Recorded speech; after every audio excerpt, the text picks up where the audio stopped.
जैसे कि अभी देखो, अभी हम लोग क्या पढ़े, सिंधु घाटी सभ्यता। तो सिंधु घाटी सभ्यता जो है, सिंधु घाटी सभ्यता एक नगरीय सभ्यता थी, यानी कि वहाँ लोग शहरों में रहते थे, सबके पास अपना जीविका था, अपना घर था, व्यवस्थित शहर था ना, जवाब भी देते रहो, था ना वहाँ पर सब कुछ। तो आगे अब हम लोग क्या पढ़ेंगे कि देखो सिंधु घाटी, लेकिन कुछ ऐसा हुआ कि सिंधु घाटी सभ्यता का पतन हो गया, यानी या रूपांतरण हो गया। कुछ मतलब कि 1000 साल के आसपास वहाँ लोग रहे।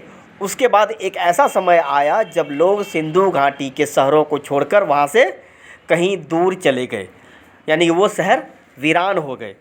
तो वीरान हो गए तो फिर इतिहास में इंसान तो आज भी है ना, तो इंसान ख़त्म नहीं हुए। तो सिंधु घाटी सभ्यता की समाप्ति के बाद जो नया दौर आया उसे कहते हैं ऋग्वैदिक काल। क्योंकि ऋग्वैदिक काल यानी कि देखो सिंधु घाटी सभ्यता, अब जो सिंधु घाटी सभ्यता के बाद का जो सभ्यता का पहचान होता है वो उसकी जीवन पद्धति के आधार पर होता है, क्योंकि उस समय का कोई भी पक्का सबूत नहीं मिला।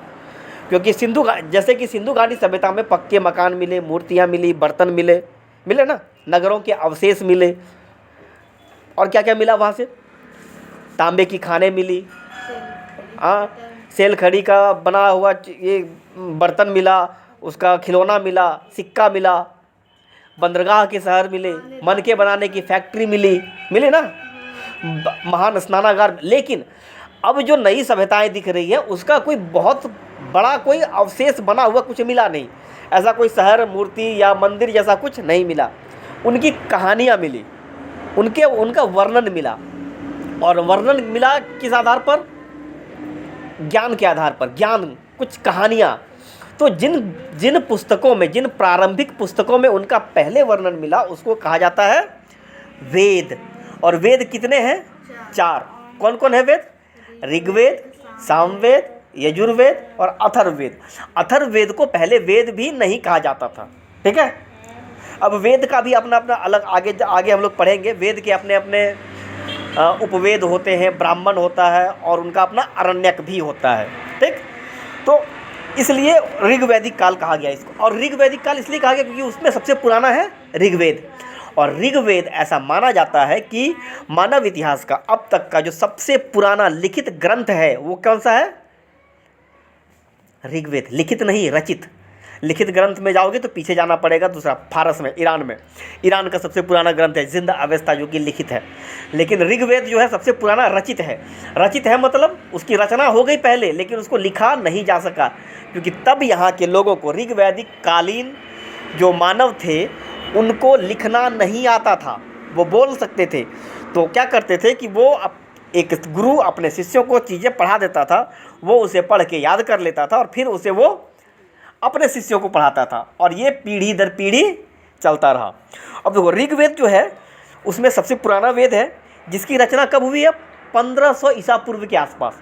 1500 ईसा पूर्व मतलब ईसवी के 1500 साल पहले, यानी ईसा मसीह के जन्म के 1500 साल पहले। तो अभी कौन सा साल चल रहा है, 2025, यानी कि 2025 जोड़ 1500 कितना हो गया, यानी कि 2000 और 15, 3500, लगभग 3500, 3000, 550 साल पहले की ये बात है ऋग्वैदिक काल। और सिंधु घाटी सभ्यता उससे भी पहले की, ठीक है। ऋग्वेद जो है, ऋग्वेद में 10 मंडल हैं। इसमें विभिन्न देवताओं से संबंधित कितना, 1028 प्रार्थनाएं हैं, जिन्हें क्या कहा जाता है, सूक्त, जिन्हें सूक्त कहा जाता है। इसका अर्थ है अच्छी तरह से बोला गया। अब इसमें देखो, एक सूक्त में कई ऋचाएँ होती हैं, और ऋचाओं को मंत्र भी कहा, ऋचाएँ किसको कहा गया, मंत्रों को। ऋग्वेद की रचना ऋषियों द्वारा की गई। आचार्यों के द्वारा ऋग्वेद की ऋचाओं को कंठस्थ करवाया जाता था। अधिकांश सूक्तों के रचयिता सीखने एवं सिखाने वाले पुरुष थे, ठीक है। अधिकांश जो ऋग्वेद के रचयिता हैं या फिर सीखने सिखाने वाले हैं वो सब पुरुष हैं, लेकिन इसमें कुछ महिलाओं का भी वर्णन है। जैसे यदि महिलाओं की बात करोगी तो लोपामुद्रा है, और लोपामुद्रा जैसी 2 महिलाएं हैं जिसका वर्णन मिलता है। ऋग्वेद में नदियों का जिक्र है। ऋग्वैदिक काल में मानव के बसने के, जिसे क्या बोलता है कि ऋग्वेद में नदियों का वर्णन क्यों है, क्योंकि उस समय लोग बसते कहाँ थे, नदियों के किनारे। क्यों, नदी के किनारे उपजाऊ ज़मीन है और ऊपर से पीने का पानी भी उपलब्ध है, खेती के लिए भी पानी उपलब्ध है। तो ऋग्वेद में जिन नदियों का उच्चारण मिलता है उससे पता चलता है कि मानव पहले कहाँ कहाँ आके बसा। तो इनमें किन किन नदियों को पता चलता है? सिंधु। ऋग्वेद में सबसे बार सबसे ज़्यादा उच्चारण किस नदी का किया गया है? सिंधु। सिंधु नदी आज के समय में कहाँ है? वो इंडिया और पाकिस्तान में। इंडिया में वो कैलाश पर्वत के उत्तर से निकलती है और वहाँ से वो लद्दाख होते हुए जम्मू कश्मीर और जम्मू कश्मीर से फिर वो पाकिस्तान में घुसती है और पूरा वो पाकिस्तान में बहती है।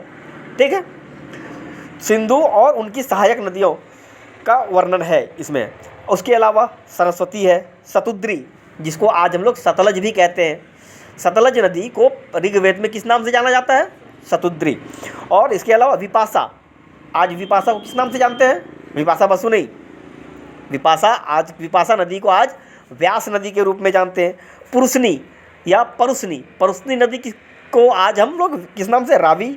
वितस्ता को झेलम के नाम से जानते हैं। और अस्किनी नदी को आज चेनाब नाम से जाना जाता है। ऋग्वेद में गंगा एवं यमुना का भी उल्लेख है, लेकिन ऋग्वेद में गंगा का उल्लेख सिर्फ 1 बार और यमुना का उल्लेख 3 बार है। ऐसा माना जाता है कि जो ऋग्वैदिक कालीन लोग थे यमुना को तो जानते थे लेकिन गंगा को पार नहीं कर सके थे, इसलिए उसमें गंगा का वर्णन बहुत कम बार किया गया है।